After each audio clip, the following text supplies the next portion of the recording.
We are very excited to present our senior design project, Detection of Pneumonia Symptoms by Computer-Aided Auscultation.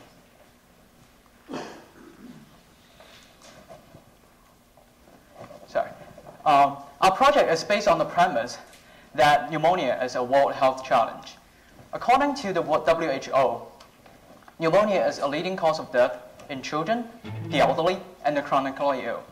However, the most worrying aspect of the disease is its prevalence in children and in developing countries. WHO reports that pneumonia alone kills 2 million children every single year. And the CDC recently reported that for every single child who dies of pneumonia in a developed country, like the United States, 2,000 more die of pneumonia in developing countries. So before I go on, please let me explain what is pneumonia exactly.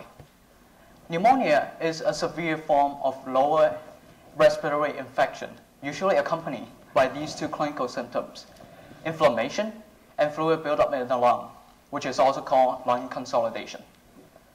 Despite its high mortality rate, pneumonia is not untreatable.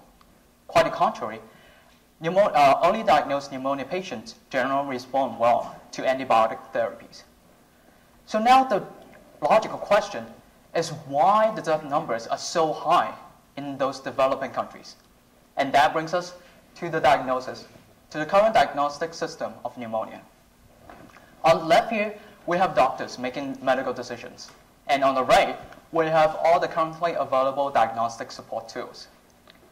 So pneumonia is easily diagnosed by chest x-rays. However, chest x-rays are very expensive and highly inaccessible in those developing countries where the problem is most severe. Lung consolidation, which is the use of a stethoscope to listen to internal body sounds, is a much cheaper alternative. However, even trained doctors within the United States are having a hard time distinguishing abnormal lung sounds. Also, lung auscultation can be highly subjective. In this context, we have developed a new alternative. So our system, a combination of a unique auscultation procedure and a computer software, provides objective detection of pneumonia symptoms and also enables early diagnosis of the disease. On that note, I'm going to pass over to Rachel, who's going to explain how our system works. Thank you, Peter, for that wonderful introduction. Let me just steal this stethoscope so I can show everyone. All right, so moving on to how the system actually works. So the first component of the system is an electronic stethoscope, like the one I'm holding here. We chose to use the Littmann 3200 electronic stethoscope because it has Bluetooth technology. It also uses a AA battery, which is portable and fairly universal. And it also uses a piezoelectric motion sensor rather than a microphone, which gives us a raw digital signal and eliminates the need for analog to digital conversion. The next component of the system is a laptop computer or mobile phone, which is also Bluetooth enabled. And finally, the last component of the system is the Pneumonia software itself, which is the user interface, which was developed using Java, and the digital signal processing background, which was developed using MATLAB. So as the user begins going through the system, first they receive clinical instructions, which are transmitted wirelessly and heard through the earpieces of the stethoscope. They then follow the instructions and go through the clinical procedure, and those digital sound recordings are then transmitted wirelessly back to the computer and run through the algorithm, where the reports are then sent back to the user interface and reported to the user. So I'm going to talk a little bit about the clinical procedure itself. So what's really unique about Pneumonia's clinical procedure is that we base it on detecting 4 different characteristic sounds that are associated with pneumonia. The first of which is pleural rub. Now that is a test that is actually used to detect lung inflammation, and then the rest of the 3 tests are used to detect lung consolidation, which is fluid buildup in the lung. Now in the interest of time, I'm just going to go over the first one, which is pleural rub. So what actually happens during pleural rub is when someone has pneumonia, their lungs become inflamed, and the lubrication between the pleural linings of the lung disappears. And so when they breathe in, there's actually an audible sound caused by friction between the 2 layers rubbing against each other. So moving on to the user interface. Based on feedback from clinicians and pulmonologists, they told us that the user flexibility was really, really important when developing a software such as Pneumonia. So we developed a bunch of different options that are included in the user experience to make their experience as flexible as possible. Now I'm just going to go through a quick demonstration to show some functionality of the software. So all of the instructions for the clinical procedure are contained in the software. There's images to indicate clear stethoscope placement. There's also text and audio instructions. And they can go forwards and backwards and start and stop audio as they see fit. Pleural rub test.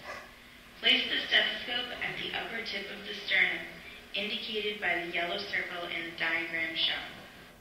So that's just an example of one of the steps. So skipping ahead to the results page. So you can see here that this is a sample results page that we actually used to display the results of real clinical data that we collected. You can see that there are indications of which tests were detected, which tests were not detected, where they were detected, where they were not detected, and that's used to distinguish between which lobe of the lung is actually inflamed or consolidated. And then there's also qualitative information about the tests themselves and about other symptoms of pneumonia. So in addition to that overall information, you can also delve deeper and listen to the sounds themselves.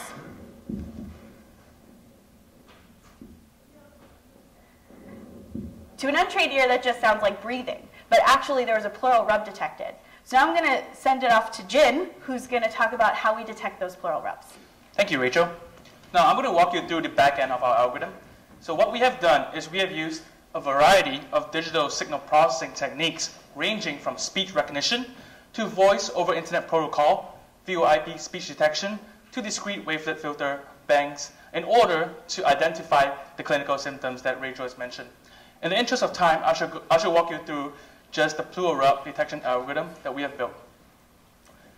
So as you can see here, these are real patients that we have taken data from. These are the sound waveforms. Now let's see if you can actually differentiate the breathing sound between a pneumonia patient and a healthy patient. So let's hear it from the healthy patient first.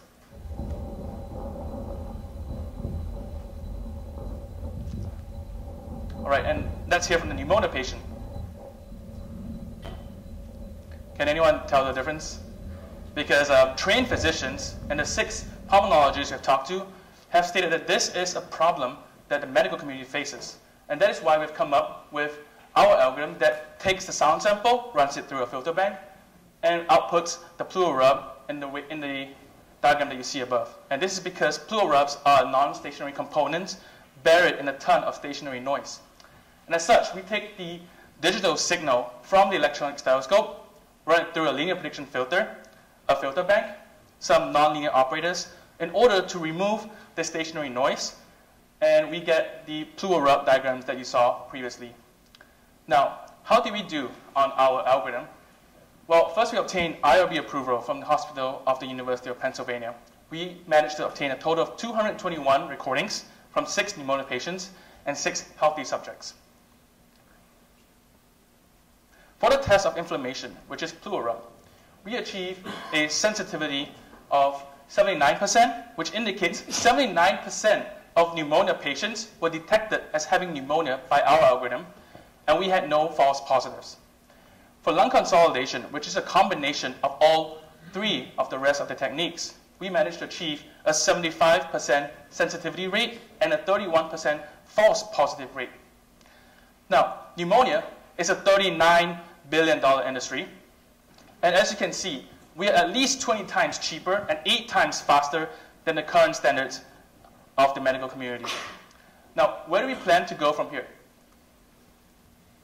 Well, our advisor, Dr. Watrous, has already presented our project to 3M for funding and support, and we'll be looking at using the remainder of our IRB time to take more patient data in order to validate our algorithm further. And we're in the early stages of filing for a provisional patent at the Center for Tech Transfer at Penn. And this algorithm can actually be expanded to include both lung consolidation, to include lung cancer and fibrosis, because consolidation and inflammation are both symptoms of lung cancer and fibrosis. Now, finally, telemedicine would be an optimal way of distribution of our product to developing countries. And with that, I would like to thank you for your time and say that we believe that we will be able to save hundreds and thousands of lives every year. Thank you.